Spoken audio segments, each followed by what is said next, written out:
Daygon ko ang Ginoo sa tanang panahon.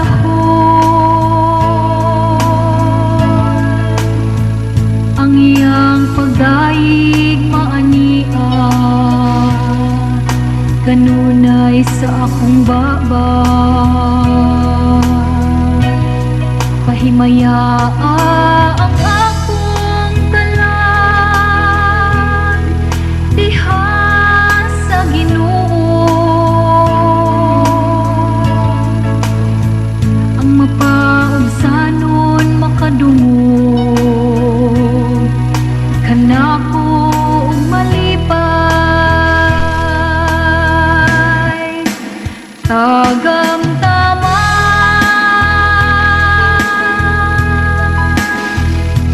ug tan-awa ang kaayo sa Ginoo. Ang Ginoo nagatan-aw sa matarong ug nagapatalinghog sa ilang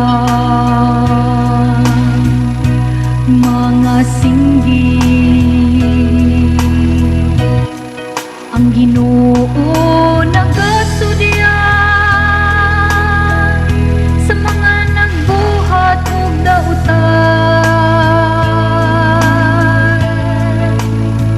aron dili na sila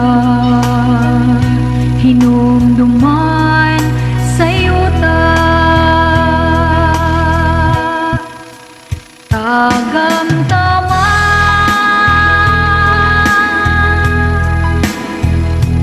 ug tan-awa ang kaayo sa Ginoo. Sa pagsangpit sa matarong namati kanila ang Ginoo.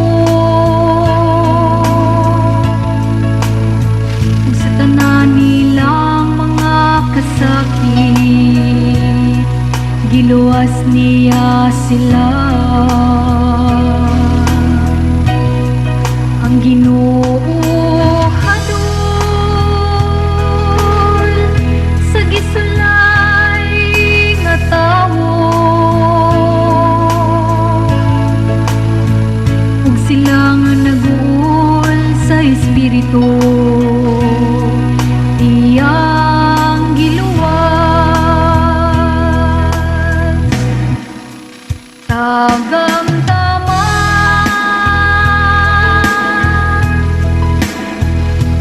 ug tan-awa ang kaayo sa Ginoo. Daghan ang mga kagul sa tawo nga matarong paniining tanan ang Ginoo nagapaling tawas kaniya. Nagabantay siya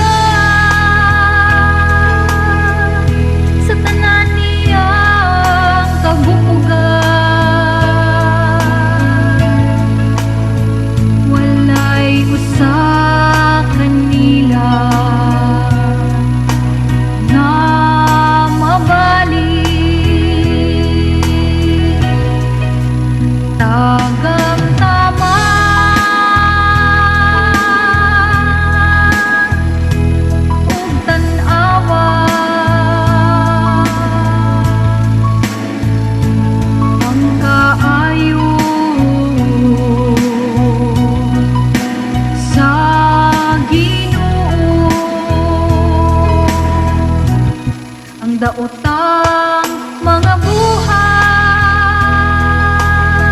nagapatay sa daotang tao. Hanggang mga kaaway sa matarong nagabayad sa ilang kalapasan. Apan ang Ginoo nagaluwas sa kinabuhi sa iyang sulugon. Walay mahulog sa kalapasan, kanilang nagadangop kaniya. Taga